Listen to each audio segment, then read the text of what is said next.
Whether you're a seasoned pro or just starting out, this podcast is for you. Recruiting is a battlefield where the rules keep changing and the chaos never stops. As the world shifted to remote work, real connection and unfiltered learning have never been more urgent. This isn't just a podcast, it's your survival guide. Welcome to the revolution, Your Digital Bullpen.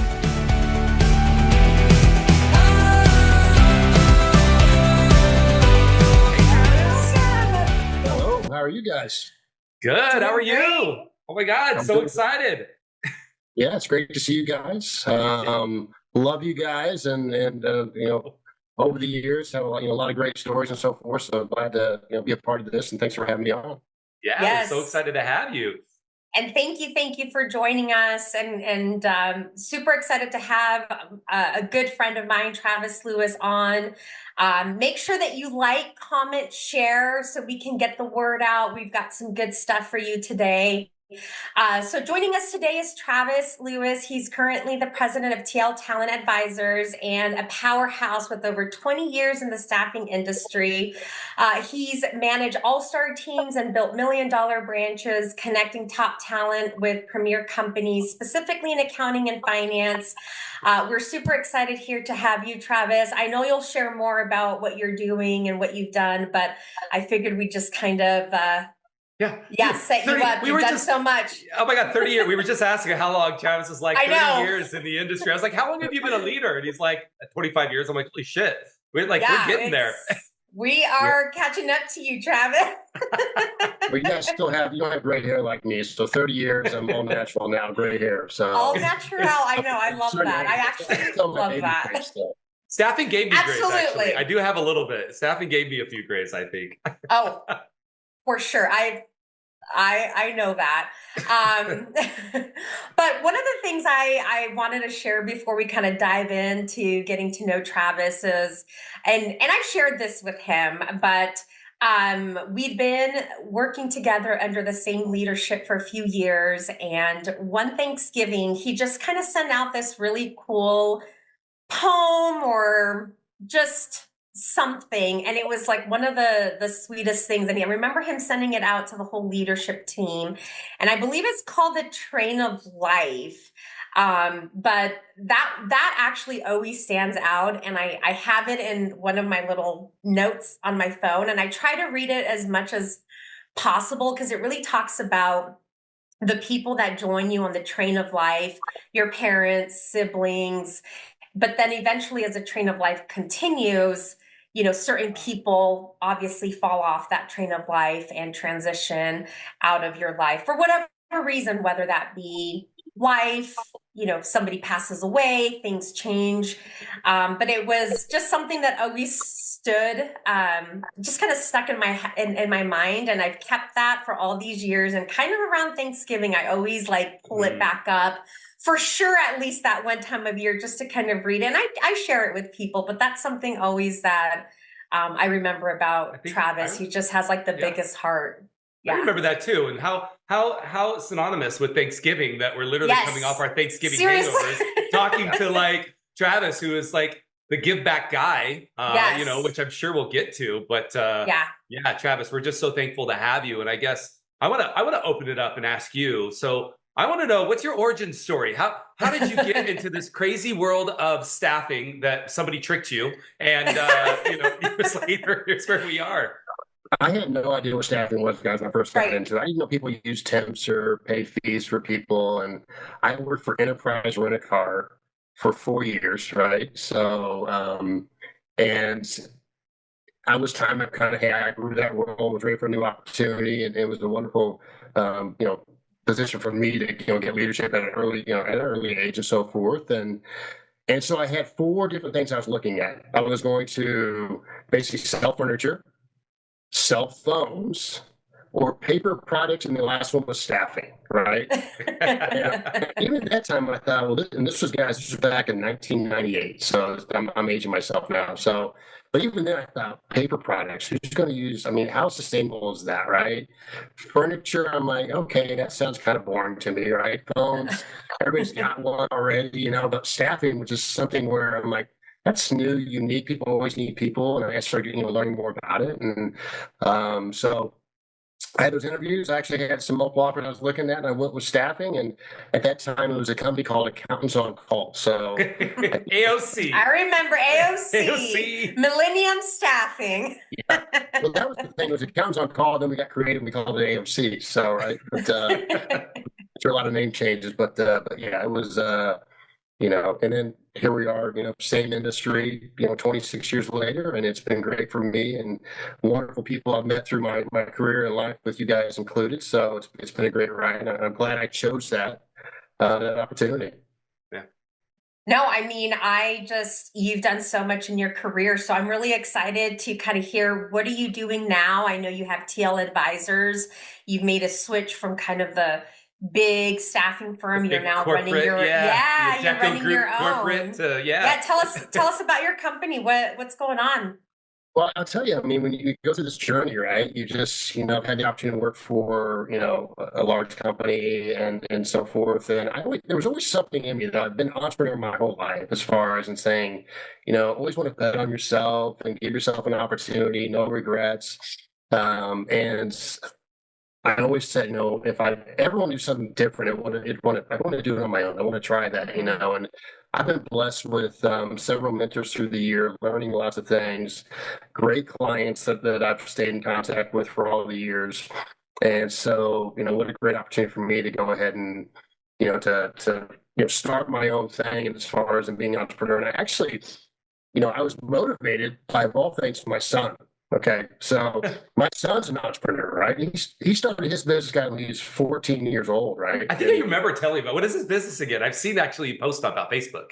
Well, it's called Lewis Farms, right? So he does the greenhouse, he does mums, he's got his sunflowers and here's a kid who started out in his career, it was like, or in his business, where, hey, Dad, I'm going to throw a few sunflower seeds down. Next thing you know, there's 6 sunflowers that pop up. He's like, Dad, what if I plant this whole field of sunflowers? The next thing you know, we have 4 acres of sunflowers, and we have thousands of people in our yard taking pictures and seeing your pics. And it's like, start growing things with his ideas and so forth. I'm like, gosh, this kid's talented, whatever. But and I kind of grew up in that with my dad and everything else. So I think I always had those influences throughout my career in my life. But it's a little scary, like jumping into your own thing sometimes too, right? Yeah. I think that's what holds people back, as far as that fear of something different, change. But I've always said, I never want to be the guy. And here's my sports guys. Everybody hates Travis. Like everything to sports. So sorry, but you can be on the sidelines and talk about it, or you can get in the game, and give yourself the opportunity to be successful, right? Yeah. And that's the thing where I always want to be in the game. I think you got to be kind of, there's fear, but don't let fear freeze you or paralyze you as far as in what you do. And you got to jump in there and never be afraid to bet on yourself. Mm-hmm. So that's how I got into this, guys. I love it. I mean, there's pros and cons to everything that you're going to do when you start your own company and you're doing your things and so forth. All the little details you have to come up with, what's going to be my, what system I'm going to use, what's my, and how am I going to store my kids. I'm sure there's a lot of those oh shit moments. I have to do that too, right? Yeah, I mean, I love to sell. I love to talk to people. I love to do those things like that. But then there's set up a little bit. But it's really not that hard once you get all that stuff set up and in place and so forth. And you can kind of go enjoy reaching out to your candidates and clients, and you have that control and that experience and so forth. But I've enjoyed it. Another thing what you find out when you're in this is there's a lot of people who've done the same thing. And there's a lot of people who are small business, and there's like this whole new world of staffing that you have out there, right? Yes. Which is incredible. And we help each other out. Yeah. Mm-hmm. And maybe somebody's doing engineering technology, and I'm doing accounting, finance, supply chain, HR, right? And we're sharing leads or sharing candidates or passing things on to each other and really working together. And I think at the end of the day, people really want to help those small businesses be successful. And so that's one thing I found out that's been tremendous, guys. It's just the network that's out there and the community that's out there that's all willing to help and all the people that you've gone through who've been very special to me in my staffing journey, right? Who've done this on their own, and people who are still with companies that I've worked with who reach out and talk and give advice and help each other out. We still mentor each other, and Myrna, we talk, and Paul, we talk, and so forth. And it's just refreshing to have that. And being on your own, guys, you need that too, because sometimes you're sitting there, oh my God, you need, you want that community, right? You still want that community, so you still keep in contact. And I think that's the thing you got to make sure you challenge yourself with is staying connected with those around you. Staying relevant is really, really important. So and that's, you say that, and that's what's funny, because Myrna and I talk all the time. And when we dove into this podcast, it was more of us, we just wanted to chat with each other because we missed each other not working. But now it's like reconnecting with people and really just, Myrna said it kind of lit a fire under her again, right? To be connected with these people. Because even though we're not, making money together, we're like, sharing that reciprocity. And, you said something, fear. And it reminded me of something. I remember the good old John Marshall, right? Like, love that guy. But I remember he was saying that, like, I was like, are you ever scared? He's like, dude, I'm scared every day. I remember him saying, I was like, really? He's like, it's part of the job, right? And it's like, I think embracing the fear, to your point, and just realizing it's just a part of every day. Like, to your point, it's part of it. You can't be afraid of fear. I think you just recognize it and keep moving, right? So on that advice, I'd be interested to know. So you've been a leader now for 25 years. And I would love to say, like, if you were going to maybe give some advice to either, young Travis Lewis or somebody that wants to get into leadership, like, what would that piece of leadership advice be? Yeah, I think young in my career, right? I was, I played college football, ground sports, super competitive, and you always have this raw type stuff. And I think early in your career, at least for me, I won't speak for everybody, but I think a lot of people go through this, is you're challenged sometimes by listening to others and their input, and you come across more like, here's my ideas and telling and what we're going to do, and we're going to charge hard and so forth. But what you have to do, and you learn this over your career, is you have to gain trust from your people, right? You have to listen to your people. Communication is so important in what you do. Having a vision, but not just your vision. Learning from others around you, I think, is really, really important. And I was listening to one of my great friends and mentors, Kathy Gans. She was on here a few weeks ago, and I love her to death. But the best ideas don't come from the top. The best ideas come from those people in the field and come up, because they're on the front lines, telling you what's going on, what's happening, what's relevant now, how to adjust. And when you listen to those ideas and the challenges they're having, right? I think that's what you have to do, is understand the challenges they're going through, and how do we get through those challenges? How can we work together to, to be successful and overcome those challenges? And we always, have those groups, as far as Kathy would always say, hey, we always had a group. You're doing this. You're doing that. You come up with our little. Yes, we were talking about our task force. Our task force. Yes, task force and SMEs, right?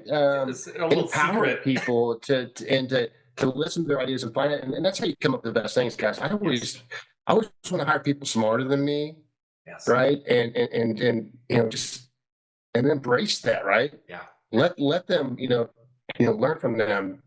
Embrace their ideas and so forth. Make it, and don't tell them, what they're going to do. Make it their own idea. And you can have input and so forth, but those task forces are so important to drive new ideas. And I can remember when, Paul, we were at a leadership, I think it was in Oakland Park, we were doing this. And we were coming, at that time, the hashtags were big, right? Hashtags and so forth. And we came up with, it was our group, hashtags, my job's more fun. More fun. Oh my God, yes. That's right. I forgot about that. Yes, because we wanted to show we were having fun at work. And so we participated. Yes, we came up with this hashtag, my job's more fun. And I remember people were posting on Facebook with that hashtag, and I'd get people going like, do you guys even work? I'm like, yeah. People wanted to work for us because of that. Like, it just was, you're right. And those all came from just...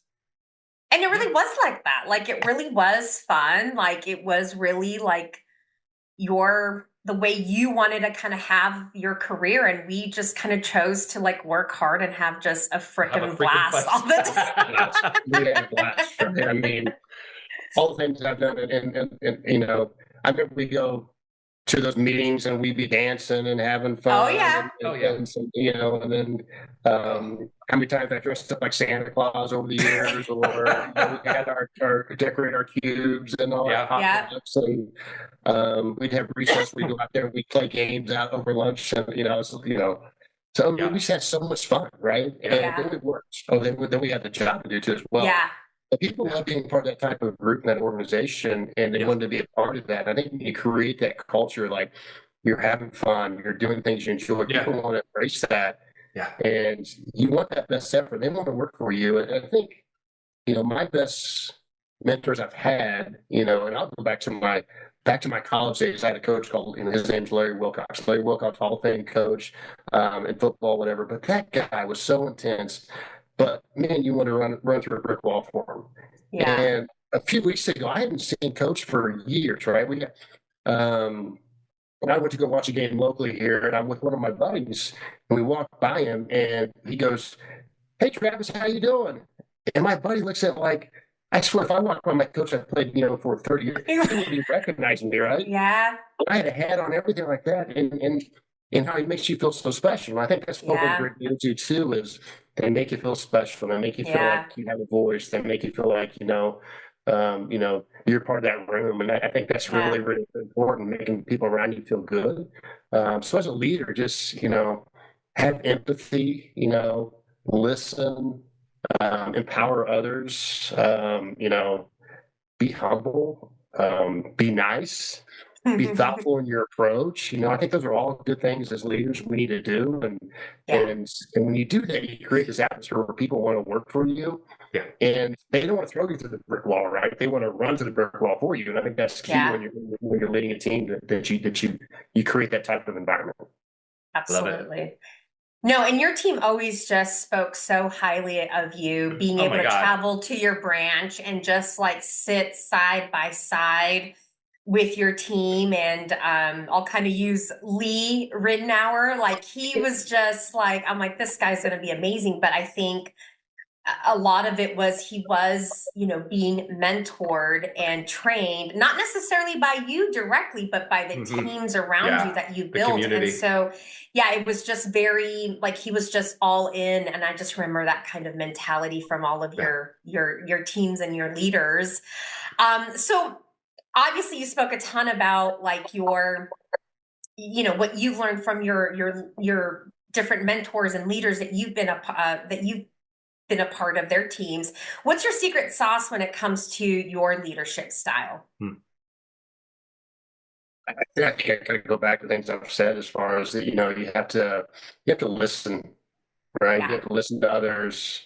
You have to not tell, but you know, make it their idea and come to a consensus as a group as far as what you want to accomplish. And I think that's really, really important to do. And I think the other thing too is just be kind to others. Know that you're trying to do what's best for them. You know, give them everything you have, right? I mean, I'm gonna give you everything I have to teach you and to train you and to mentor you and to give you things that's helped me in my career. But one thing I've found out, guys, in the staffing, you know, world, that there's more than one ways to do things, right? Yeah, totally. There's not only just my way to do it. There's so many. I learn from others so much, and I think when you have that open mentality of, you know, learning how others are successful, that's really powerful, and that really helps others. That's helped me through my career, and I think people enjoy that, right? It's not like always about metrics, or you know. You know, I always manage backwards. I was always kind of like, what's the results? And if the results really good, totally manage back from it. Yeah. Well, if you're good, I don't care what your metrics are. If you're doing a great job, like you do you. Yeah. Do more of that, right? And tell me what you're doing and share that with others. And and some do have to do more metrics than others to be successful.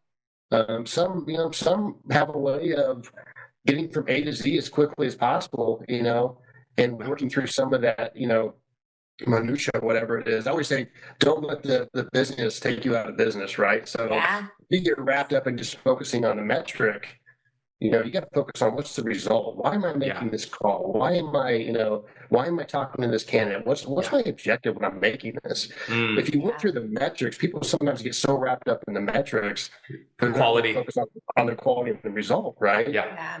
I always focus on the results, and I always say when you look back, if you're getting the results that you need, you're going to look back and you're going to find you did the activity needed to get that result, right? But you didn't sit there and watch it every day like I need to make 100 calls, 100 dials. Mine was always I want to get 2 job orders. I want to fill a position this way, And when you say I want to get 2 job orders, just okay, you just can't call until you got 2 job orders. Yeah. And you look back saying, okay, if you look back at those metrics and that's what you got. So I don't know, from that standpoint, I think those are, I understand there's more ways than one to skin the cat to be successful, in this industry. And, but then there's people that struggle and you do have to kind of help them and rein totally. them And it's a good base. And they're dog paddling. So there's a balance where you say, okay, you are not doing this, this, and this, you have to do this, right? And then I cast them back out again. Yeah. And I give them the opportunity to say, okay, empower them to do their job, empower them to go be successful. And if they're starting struggling again, you reel them back in, you throw them back out. But I never was the one to want to be micromanaged, so I never micromanage myself. Yeah. Fishing in sports. Travis, that's what we're talking about. all day long. I love it. So on that leadership advice, I want to ask one more question on that, because to just really hone in, if you were going to say, because we all get advice, right, as leaders, and some's good, some's not great. And so I would say, what's the best piece of leadership advice that you got from somebody, right? If you had to think about it. And then maybe what's the worst? And or something that, like you said early on, or you just changed. So what you kind of talked a little bit, but I'd like to dial into those 2 things. Yeah, I think the best piece of leadership advice you can get is people knowing that you care about them. People knowing that you're there, you got their back, and so forth, and what they say outside the room is more important than what they say inside the room about you. Yeah. And I think that's really, really, really, really key. And when you can find those people in your life that do that, support you and so forth, I think that's really, powerful. So those things are important to me. And any bad leadership advice you've had? Bad leadership advice? You have to name any names. I won't name names. No, we won't name names. But I think I go back to where, when you're pushing things from the top and you're telling people what to do as opposed to listening what the problems are and solving those. I think that's the key. And I think when I've been around the most, because I've been on really great teams, I've been on really bad teams, and you have to build those teams up and you figure out what makes a great team, what makes a bad team. It's talent, it's communication, and so forth. But it's really where, great teams have great ideas and they feel free to share that with each other and empower each other, and work for each other, and they just kind of pull for each other. They want everybody to be successful, and they're competitive. I will say, I want to be competitive. But you want to be competitive in the right way, not competitive where it's going to hurt somebody. But competitive where you push those around you to be successful, but you enjoy their success as much as you do your own. And that's one thing over the years that I think that's I got more out of it. I'm kind of a sappy guy when it comes to things like that, guys. I'll tear up and cry, whatever. But when I see success of others that I've mentored or that I've helped, or or they've helped me, whatever, it just, that is what fills my bucket, right? It's not my own success. It's the success I see in others and be able to pass it on to other people and to see them be successful.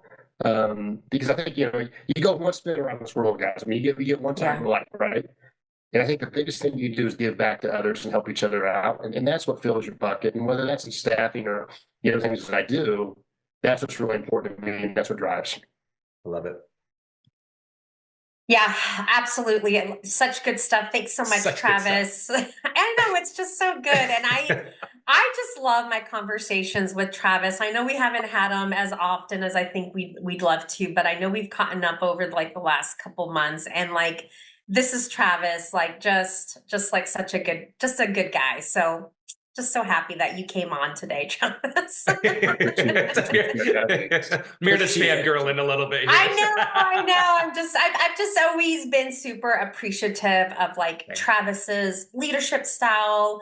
You know, you can definitely see, especially when I would travel to his branches, just the teams, how much they cared. And I think that always is going to go back to obviously the people that you hired. You mentioned off the air, it's like you got to hire, people smarter than you and, use their strengths to kind of build that team. And I think that's kind of what you're really good at. So, so want to kind of touch a little bit on technology. We know technology is like forever changing. But what are your thoughts currently about AI? Like, what is the biggest thing you think it's going to impact when it comes to staffing? And is there anything that you think it will not be able to replace? Yeah, I mean, I think who knows with technology, it's almost scary how far we've come in a short period of time, right? Crazy. Yeah, it's crazy, right? And what's this industry going to look like in 10 years? But I think you have to be relevant. You have to keep up with it. I think AI is the speed of the market. It helps you. Yeah. It just, it creates content for you and it moves things faster for you. And if you're not utilizing it, I think you're going to be behind the times. You can try to say, no, I'm not going to do it. I'm not going to embrace it. But I think if you do that, you're probably making a mistake, But I think there is a balance of utilizing AI. Because you can tell when things come to you that, like, oh gosh, did they do this on their own, or they just push a button and say send, when you're self-generating, you're trying to recruit a candidate, and you'll see AI put this thing up, and you're like, that's not the way I talk, that's not me. I would never say that, and that sounds too salesy or whatever. So I think it's a combination, and I think you have to, when you're talking to candidates or clients, the key thing is listening to what their needs are and what's important to them and make sure you're matching that. And it's not, this guys, it's not about the money, all of them just getting a check. It's about finding the right opportunity for my client, find the best candidate for my client, right? But also my candidate, listening to what their needs are and finding the best, opportunity for them on what they're and at the end of the day, if you do that, you're gonna have a successful career. It's not AI that when you're putting those things together when they're coming across, it is too canned or whatever. So you need that human touch. I don't think anything AI will ever replace the human touch that you have. Yes. But so you can't rely solely on it, but you have to embrace it. Yeah. I tell you what, my emails have gotten better. That's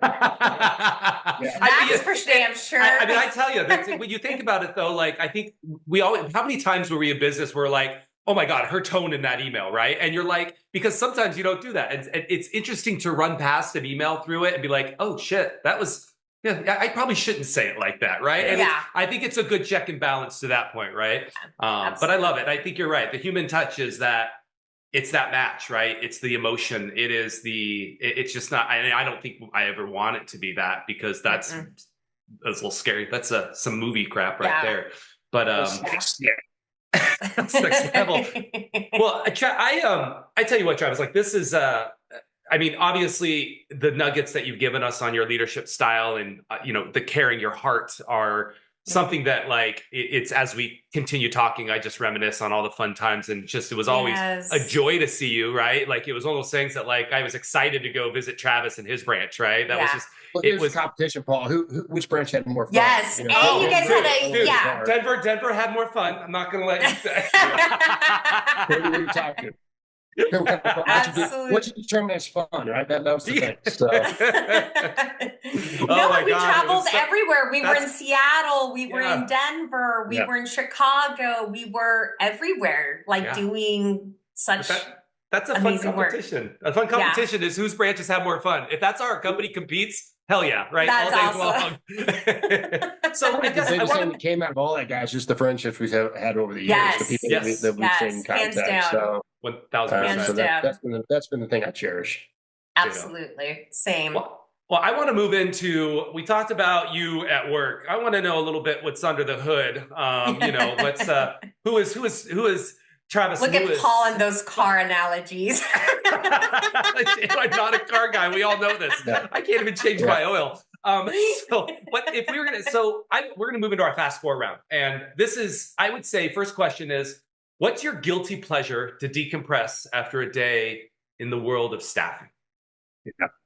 So, guys, I always say I have to be an extrovert all week long. I like to be an introvert, on the weekends. Yes. I live in the country on 20 acres, so I love fishing. I love to ride four-wheelers. I love to, just be around my family. I help my son Will on his farm.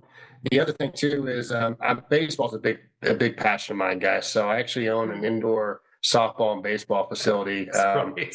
And in all my free time, I'm a director of a national organization on the baseball side. So, but that's a passion of mine, right? So those are things where I can go to a ball field, I can go to my indoor facility, and we'll have hundreds of kids up there working out and doing stuff, and that's, guys, you don't make any much money at all, guys. If you break even, that's great, whatever. But just to go up there and watch that kind of stuff and to give back to others and to help them out. And so that's what I really, really enjoy is outside of that is, baseball, the farm, fishing. You said I'm an introvert outside. There's nothing introverted about I know, your he's life just like,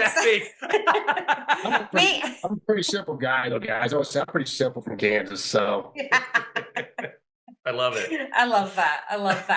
Well, I don't even know if you would have time for this, but what's the last show you binge watched and couldn't get enough of, or a movie? That's I would say Yellowstone is one that. So good. Who's your favorite character? I like Rip. For sure. I'm a Beth. I'm a Beth guy. Awesome too, but I like Rip. Rip's just that tough guy.